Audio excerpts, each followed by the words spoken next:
Louvado seja o nome do Senhor Jesus. Meus irmãos, contamos então com a participação de todos os presentes. Abra sua apostila na página de número 13.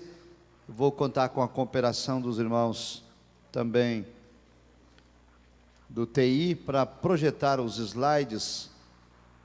Na página de número 13, os irmãos têm o título desta primeira plenária: os antecedentes históricos e as causas da Reforma Protestante. Nós sabemos, irmãos, que em 1517 a igreja passava por uma crise de desvirtuamento doutrinário e Deus levantou um sacerdote católico conhecido como Martinho Lutero para, com as 95 teses que foram fixadas em Wittenberg, na Alemanha, desse início à Reforma Protestante. Nós estamos no limiar de completar os 500 anos, que será no próximo ano, 2017. Nós estamos celebrando em cada região do país esses 500 anos de modo antecipado, para que no próximo ano, se Jesus não voltar até lá, será realizado no Rio de Janeiro um evento de cunho nacional para celebrar esta história da qual nós fazemos parte. Nós vamos fazer uma leitura bíblica, Romanos capítulo 1, versos 16 e 17. Os irmãos podem acompanhar no texto impresso da sua Bíblia ou na projeção aqui das telas, que foi o texto bíblico que impactou a vida de Martinho Lutero, que transformou a sua percepção da salvação. Vamos ler todos juntos, irmãos?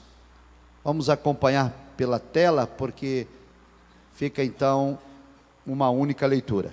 Juntos. Porque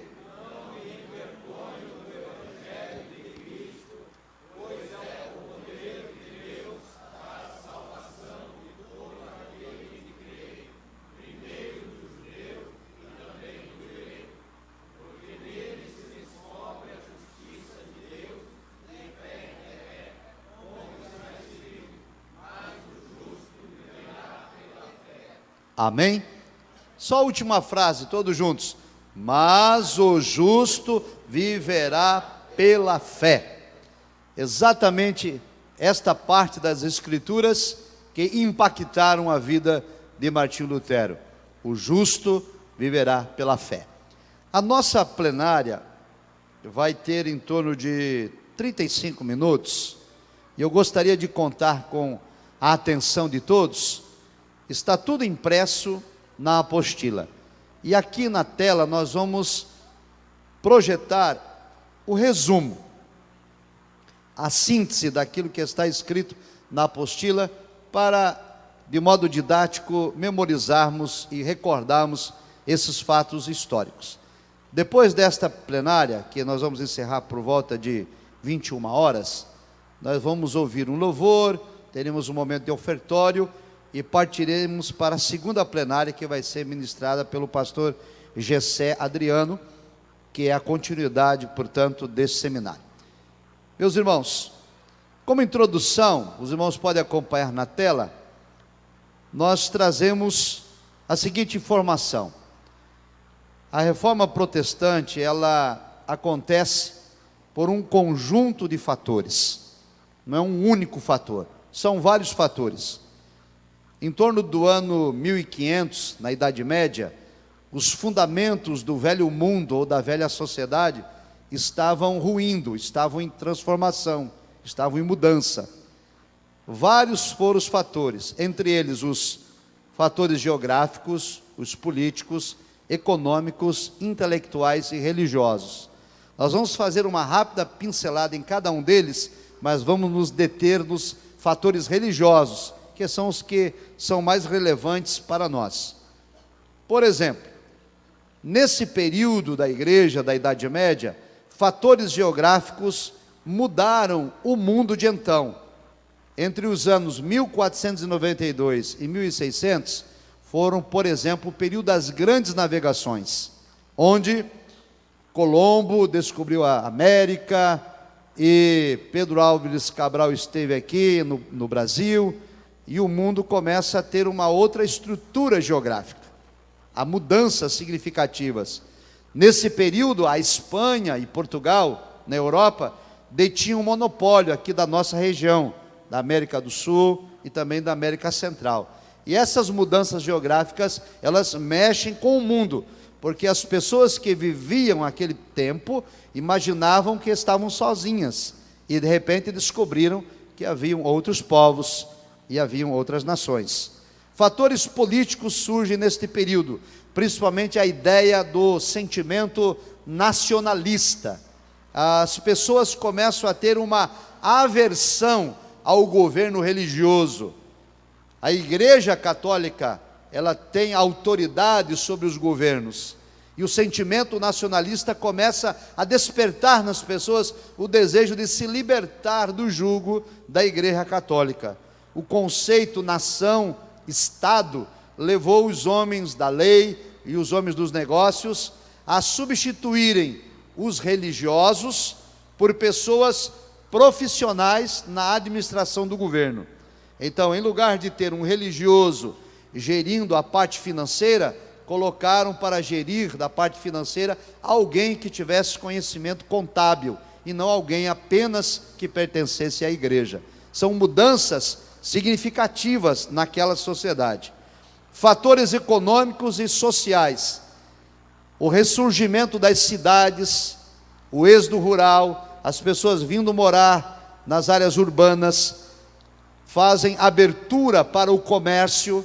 Agora, aquele pensamento da Idade Média, que era baseado apenas na agricultura, em que o agricultor e o camponês dependia da fé para fazer a sua colheita, é substituído por outro sentimento, o sentimento do comércio, do negócio. O cidadão começa a depender do dinheiro, ele começa a depender da mobilidade social e não mais de Deus.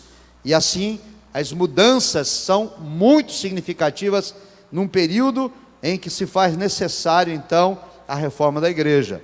Fatores intelectuais: o renascentismo, que surge nesse período, enfatiza o homem como sujeito pensante, como homem livre, com o direito de perguntar, com o direito de questionar, e por conta desse sentimento renascentista, muitas pessoas começam a se perguntar sobre os valores dos dogmas da Igreja Católica, a questionar alguns ritos da Igreja Católica, e os humanistas cristãos que surgem nesse período começam a estudar a Bíblia em sua língua original. Muitas pesquisas começam a acontecer e há uma mudança no estudo da Bíblia, que até então era apenas um direito do sacerdócio católico.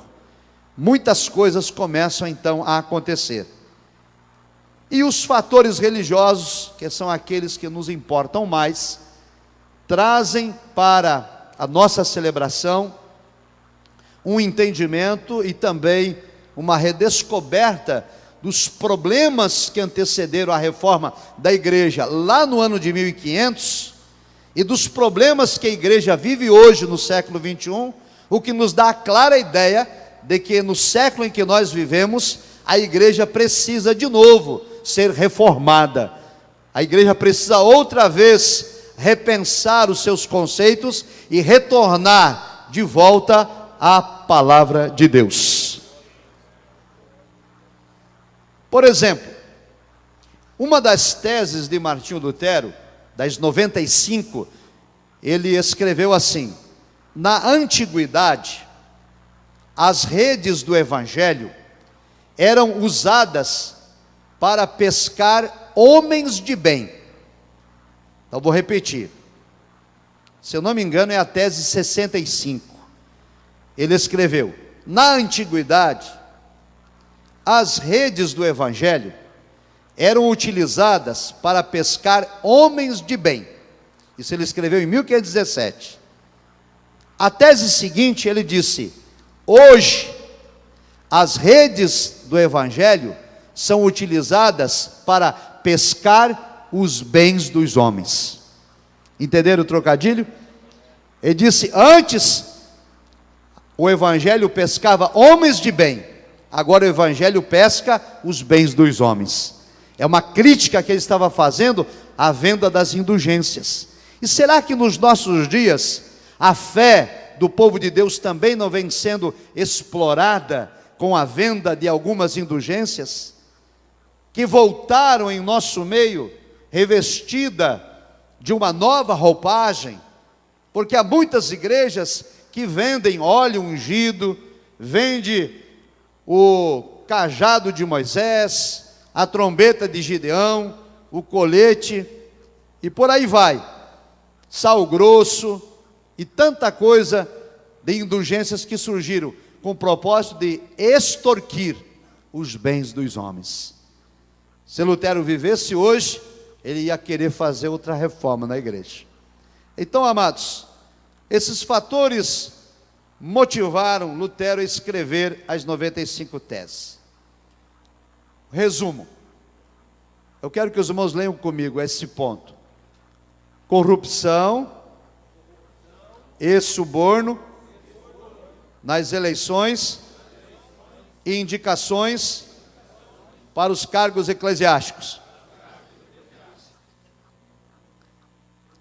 Será que tem alguma coincidência com os tempos modernos? Lutero, ele se opõe a esta prática. Os homens que deveriam ser escolhidos por Deus para estar à frente da igreja, eram selecionados não pela sua integridade moral, não pelo seu caráter cristão, não pelo seu conhecimento bíblico, muito menos pela sua vocação. Esses homens eram escolhidos por questões políticas, por poder econômico, por poder social. Por exemplo, o Papa Alexandre VI foi eleito pelo colegiado de Cardais por meio de suborno, e o Papa Leão X teve a sua eleição comprada a peso de ouro. Verdadeira campanha política para a eleição do papado. Os cardeais raramente eram escolhidos pela piedade. Em geral, os cardeais ocupavam cargo e posição na igreja pela sua riqueza e pelas suas relações sociais. Em nossos dias, enfrentamos problema similar. Em muitas igrejas, até das Assembleias de Deus, nós temos alguma dificuldade. Em alguns lugares, presbíteros são consagrados para ser evangelista e pastor, só para poder votar nas eleições da convenção, sem ter sido chamados por Deus, sem ter sido vocacionados pelo Senhor. E vem acontecendo em nosso meio. É lamentável, mas é a verdade. Isso não significa dizer que Deus ainda não tenha os seus escolhidos, mas significa dizer que a igreja precisa rever a sua prática. Adiante. Envolvimento com a política secular. Repita isso comigo. Envolvimento. Leão X, o terrível, era um dos papas. Ele era mais comandante de tropas do que líder espiritual. A diplomacia do Papa Alexandre VI, por exemplo, e o militarismo do seu filho, porque em tese o Papa não poderia ter filhos, mas Alexandre VI tinha, e não era só um. O filho dele, o César Borgia, por exemplo, reconquistou para o papado várias sés à força da espada.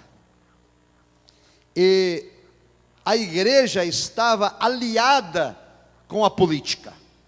A igreja andava de mãos dadas com a política. O comportamento adotado na política era o mesmo comportamento adotado na igreja. Os líderes da igreja reproduziam a mesma estratégia ou tática que era utilizada pelos políticos, ou seja, suborno, mentira, promessas, esquemas, corrupção generalizada. Queridos irmãos, a política faz parte da vida em sociedade. Eu tenho o privilégio de trabalhar em Brasília, no turno da manhã, no Colégio Militar. Eu sou coordenador e professor da disciplina de Sociologia. Eu tenho 508 alunos. E uma das disciplinas da Sociologia é tratar das questões políticas. A igreja não pode ser apolítica. A igreja não pode demonizar a política. A política faz parte da vida em sociedade. Nós somos cidadãos e temos o dever e o direito de exercer a nossa cidadania. Mas a igreja do Senhor Jesus não pode se render, não pode se dobrar, não pode servir aos interesses da política. A igreja não precisa estar com um pratinho, como um mendigo, a guardar esmolas de políticos. A igreja, ela pertence ao Senhor Jesus. Nós não vamos ser pessoas alienadas e viver à parte da sociedade, mas nós não vamos negociar a doutrina bíblica, nós não vamos negociar a nossa fé, a nossa alma não está à venda e o Evangelho de Jesus Cristo não é balcão de negócios. Lutero se levanta contra esse comportamento à época. E aliado a isso, então os líderes eclesiásticos, como vimos no ponto anterior, eram escolhidos a dedo. Eram aqueles que poderiam trazer alguma contribuição política ou financeira ou social à igreja. Não havia preocupação com a espiritualidade. Desde que a igreja crescesse, desde que a igreja se multiplicasse, desde que a igreja estivesse em posição de destaque.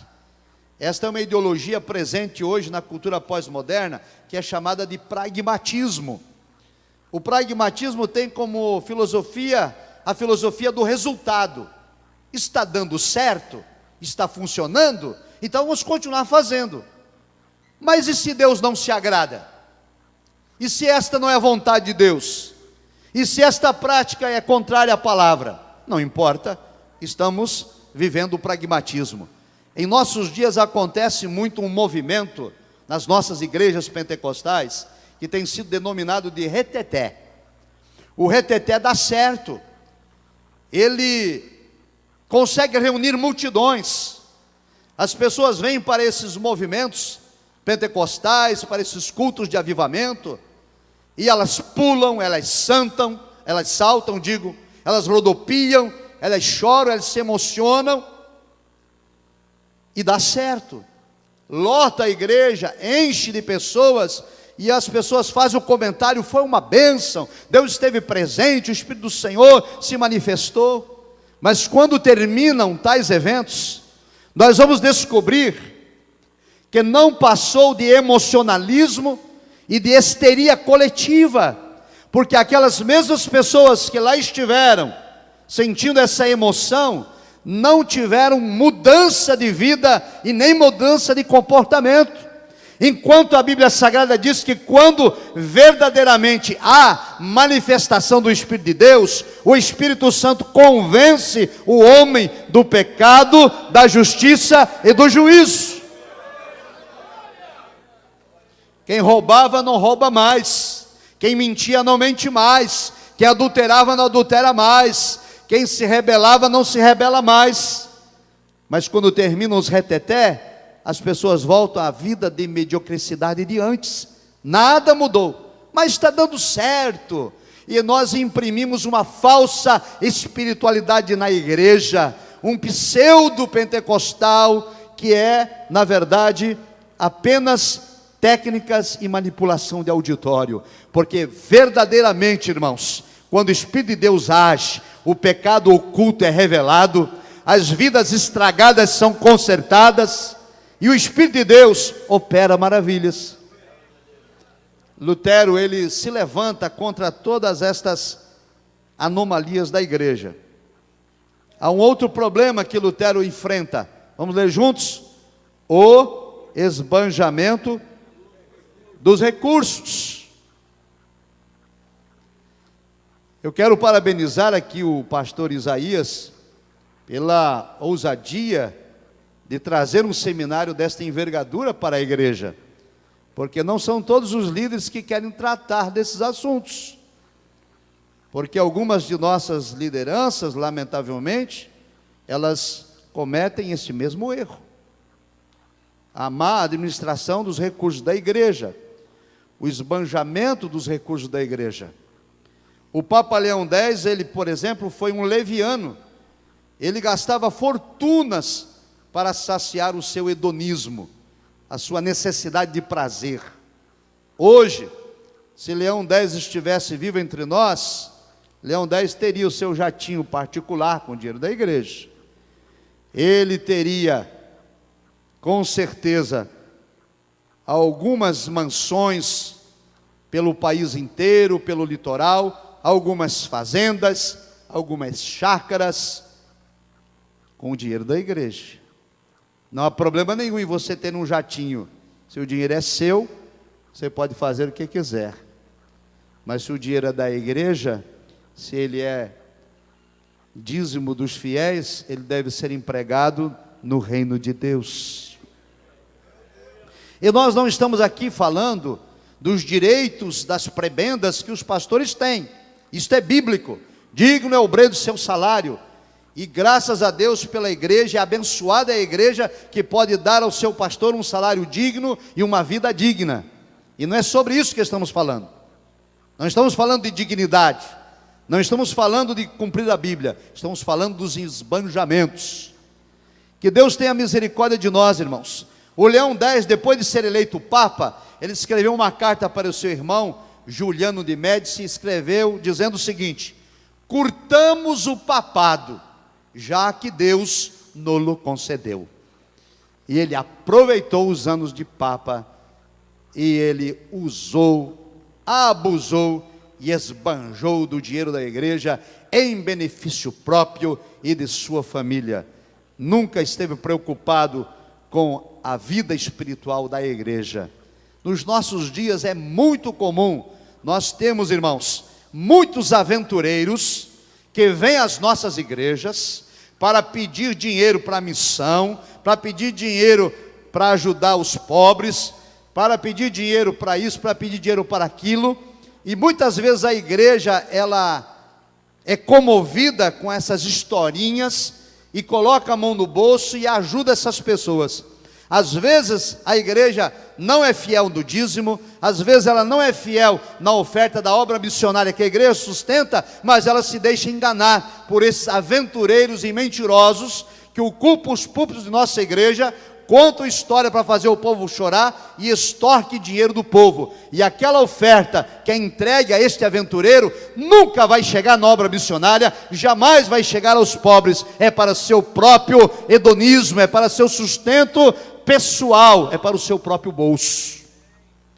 Uma ocasião, em Brasília, apareceu um suposto missionário lá da Bahia, mas não é lá da Vitória da Conquista não, lá no interior da Bahia. Ele contou uma história para a igreja, que ele fazia obra montado num jumento, e ele era grande, ele era bem alto.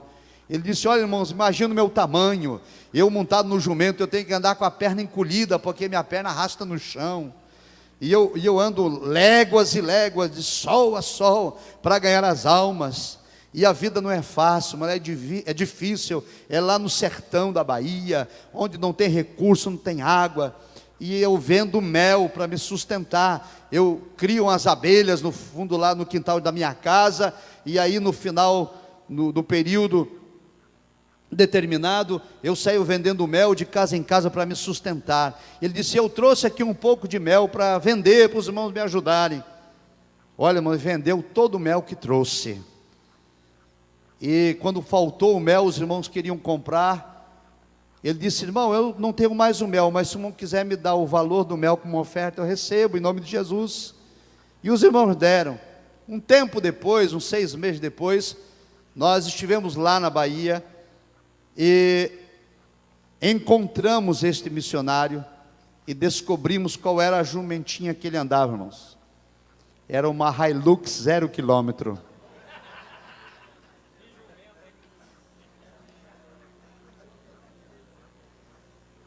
E assim existem tantos estelionatários na igreja, extorquindo o dinheiro do povo de Deus. E muitos desses irmãos que, de modo até furtivo, entregam a oferta para esses aventureiros, para o pastor não tomar conhecimento, na igreja onde eles são alimentados, na igreja onde eles são abençoados, na igreja onde eles recebem oração, não entregam R$1 de oferta. E nem o dízimo. Então, queridos, Martinho Lutero também era contra essa postura. E nós precisamos ensinar o povo de Deus nos dias em que vivemos. Agora um ponto, a força da tradição. Repita comigo, por favor. A força da tradição. Um conjunto de tradições religiosas, ao passar dos séculos, ganhou preeminência em relação à palavra de Deus. Assim, como nos dias de Jesus, a tradição passou a invalidar o mandamento divino. Em nossos dias também temos muitos problemas dessa natureza. A tradição e a experiência pessoal muitas vezes invalida a autoridade da palavra. Nós temos algumas pessoas tendo experiências sobrenaturais que não passam pelo crivo da Bíblia. São meninices que vêm surgindo em nosso meio, costumes estranhos que o pastor Gessé Adriano vai falar na próxima plenária, que não são bíblicos, mas que entraram na tradição de algumas de nossas igrejas. Em muitos lugares já se imitam as posturas neopentecostais de colocar água para ser orada em cima de rádio e televisão. Algumas igrejas, Assembleias de Deus, já colocam a mesa à frente para trazer chaveiro, lenço, chave de carro, peça de roupa para fazer oração. São tradições e costumes que não passam pelo crivo da autoridade bíblica. No nosso meio vem surgindo simpatia gospel, macumba gospel, feitiçaria gospel, revestida de espiritualidade. Tradições e costumes que são estranhos à palavra de Deus. E Martinho Lutero condenava isto. Num dos seus discursos na Universidade de Wittenberg, na Alemanha, ele falou sobre as lascas da cruz de Cristo. Vendiam naquela época lascas da cruz de Cristo, lascas da madeira da cruz de Cristo como indulgência, que traria poder, que traria bênção, que traria milagre. E Martinho Lutero disse: se nós juntarmos todas as lascas da cruz de Cristo, que foram vendidas só na Alemanha, dá para construir uma frota de navios. E tanta lasca que era vendida. E nos nossos dias, irmãos, lamentavelmente, nós também temos estas meninices acontecendo na igreja. Claro, cada um de nós foi chamado por Deus e tem o seu próprio ministério. E nós sabemos que existem tradições na igreja que estão de acordo com a palavra. E essas tradições que estão de acordo com a palavra não podem ser anuladas. Mas toda e qualquer tradição e costume que é adotado pela igreja, que não passa pelo crivo da Bíblia, precisa ser desprezado. Paulo, escrevendo aos Gálatas, ele disse: ainda que eu mesmo, Paulo, ou até se um anjo do céu vier até vós e trazer um outro evangelho, além daquele que já foi revelado, seja considerado anátema, maldito. E nós precisamos, irmãos, então, rever as nossas tradições, se elas estão com a palavra. Eu não estou me referindo aqui ao uso e costumes da Assembleia de Deus. Estou me referindo a tradições que ferem a Bíblia, a questões que não são doutrinárias e que não passam pelo crivo da autoridade da palavra de Deus. Outras queixas, meu tempo está acabando. Leia comigo assim: a ênfase na fé ortodoxa mais do que na boa conduta. Sabe o que é isso? O que a igreja da Idade Média fazia? Enfatizava o seguinte: você frequenta o culto? Sim. Você participa das atividades? Sim. Você entrega o dízimo? Sim. Então sua conduta não importa. Seu caráter não importa. Sua moral não importa. Seu testemunho não importa. A ortodoxia é o que importa. E acontece muito também em nosso meio. As pessoas estão frequentando as igrejas, estão frequentando os cultos, as pessoas frequentam o coral, frequentam a orquestra, as pessoas entregam os dízimos, elas vêm nos eventos, elas participam dos seminários, e essa atividade de comparecer e contribuir já é dada por muitos como satisfação espiritual. Enquanto a Escritura Sagrada nos ensina que o homem precisa ser transformado do seu interior para fora. O Espírito Santo de Deus nos convence para que a nossa vida seja transformada. O nosso caráter e a nossa ética e a nossa moral precisa ser de acordo com a palavra do Senhor. A nossa conduta, irmãos, o nosso comportamento e a nossa atitude tem que falar, e falar muito mais alto do que o nosso discurso. Amém? Mas na Idade Média, o que valia era o discurso. E nos nossos dias, em muitos lugares, o discurso está prevalecendo. Há muito discurso e pouca prática. Há um outro perigo. Veja aí, é o próximo ponto. Estou finalizando. A absorção da religião pelo ritual, a ociosidade e a esterilidade espiritual dos monges. Nesse período, a igreja se reunia para praticar um rito. As igrejas eram frias, o rito era estabelecido, a reunião terminava. Os monges, que eram os líderes da igreja, tinham uma vida de devassidão, imoralidade, alcoolismo e corrupção. Em nossos dias, com tristeza, nós registramos, em muitos lugares, os púlpitos da igreja também são ocupados por homens com vida imoral, em adultério, em vida de pornografia, em corrupção generalizada, rebeldia, maledicência, e quando não, ainda líderes de facções para tentar ocupar posição que Deus não lhe confiou.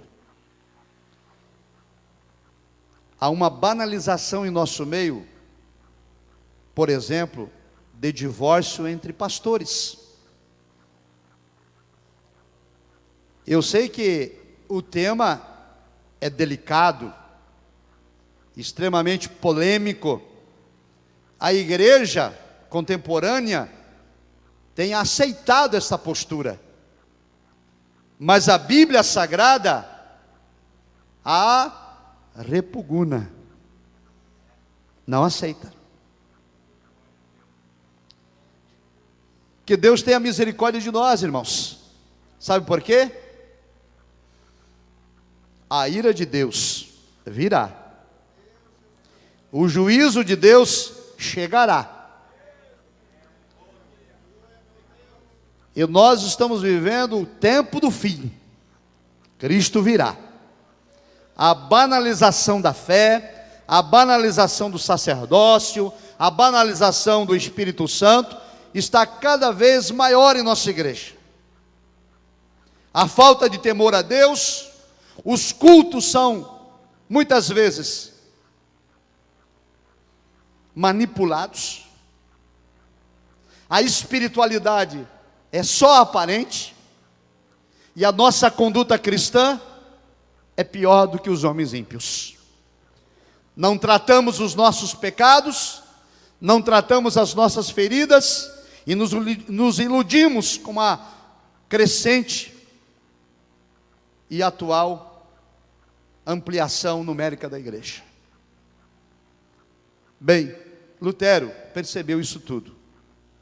A exploração da credulidade popular, o suposto poder miraculoso das relíquias e os desvios de recursos destinados às cruzadas. Nós temos hoje palavras de ordem usadas na igreja que substituíram essa crendice popular da época da Idade Média e esse poder miraculoso das relíquias. Hoje nós assistimos estarrecidos muitas expressões que não são bíblicas e que não pertencem à Assembleia de Deus.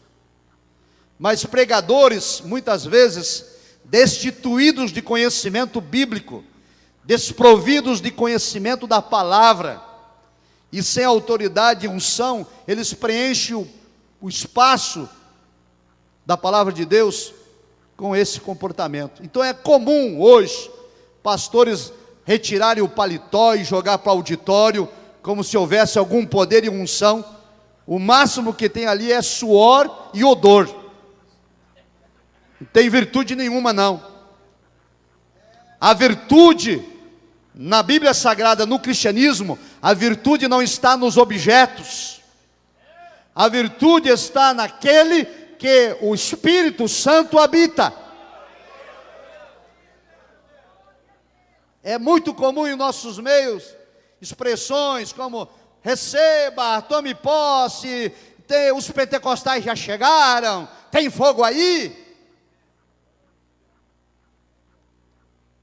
Olha para o sermão e diga A, B, C, D, F, G, X, Y, Z. Olha para o sermão e diga pindamonhangaba. Olha para o sermão e diga piriripipim. O que é isso, irmão? Falta conteúdo bíblico. Pregue a palavra, ensine a palavra, ministre a palavra.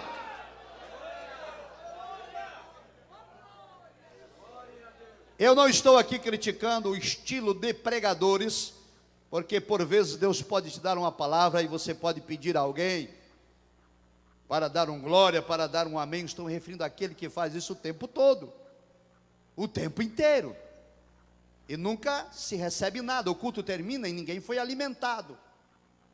O culto termina e ninguém foi abençoado. Então Lutero, ele combateu, se levantou, foi um arauto, foi um atalaia, escreveu contra, questionou, propôs mudanças, e por causa disso ele foi excomungado. E nos nossos dias, eu encerro, meu tempo acabou. Por vezes nós estamos acuados e não reagimos. Eu louvo a Deus pela igreja em Foz do Iguaçu. Eu louvo a Deus por esse ministério que abriu as portas da igreja para discutir isto.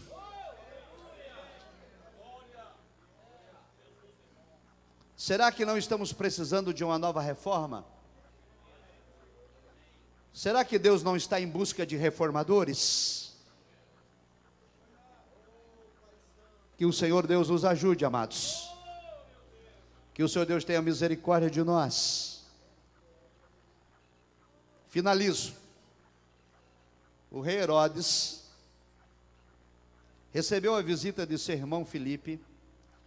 Seu irmão Filipe era casado com Herodias. Herodias era uma mulher imoral. Ela percebeu que o reino do seu cunhado Herodes era maior que o reino do seu marido Filipe. Insinuou-se, e o rei, que também era imoral, Herodes, aceitou o assédio, e ele passou a dormir com a cunhada. Quando Filipe foi embora, Herodes ficou com a mulher do irmão, Herodias, morando no palácio. Os sacerdotes não falaram nada, porque todos eles comiam na mão do rei. Tinham comprado o direito de ser sacerdote. Os levitas não disseram nada. Os profetas da corte comiam à mesa do rei. Todos eles dependiam daquele sistema, e por isso não podiam nada dizer, sob pena de perder cargos, funções e privilégios. Mas havia um profeta de Deus. Sempre há um remanescente fiel. E existe em nosso meio, nós estamos aqui como remanescentes. E João Batista, este homem de Deus, foi o único que levantou-se e estendeu o dedo em riste e disse ao rei: não te é lícito possuir a mulher de teu irmão, despede e manda ela embora. Foi o único que teve autoridade, porque tinha vida no altar de Deus, porque tinha integridade e moral. Ele não dependia do sistema, ele tinha sido chamado por Jeová Jiré. Levaram ele à prisão. A Bíblia diz que Herodes tentou soltá-lo várias vezes.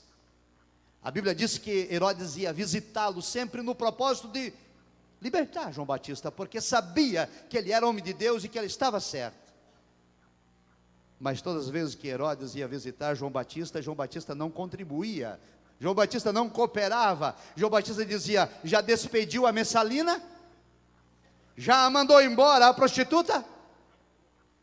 Já consertou o seu casamento? E o rei saía entristecido: eu quero lhe soltar, você não me ajuda. Não tem um ditado aqui da corrupção, né? Me ajuda a te ajudar, não é? Era o que o rei dizia, em outras palavras. Mas a fé de João Batista não estava para negócio.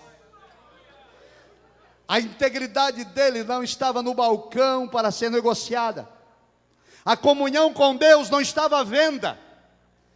Ele preferia estar na prisão e agradar ao Senhor do que estar em liberdade, sendo um covarde. Um dia, por conta dessa sua postura, os irmãos sabem, a cabeça dele foi decapitada no cárcere. E quando trouxeram a Jesus a notícia, eles disseram: João foi decapitado. Cristo parou, olhou para os discípulos e para a multidão e bradou em alta voz: em verdade eu vos digo, que dos homens nascidos de mulher, não há profeta maior do que João Batista. Amados, o que nós queremos? O testemunho dos homens ou o testemunho do céu? João Batista morreu no cárcere, foi decapitado, mas ele recebeu o testemunho do próprio Deus. Não há na face da terra homem maior do que ele. Quem é remanescente aqui nesta noite? Levante-se de pé em nome de Jesus Cristo. Fique de pé um instante, igreja, em nome do Senhor Jesus.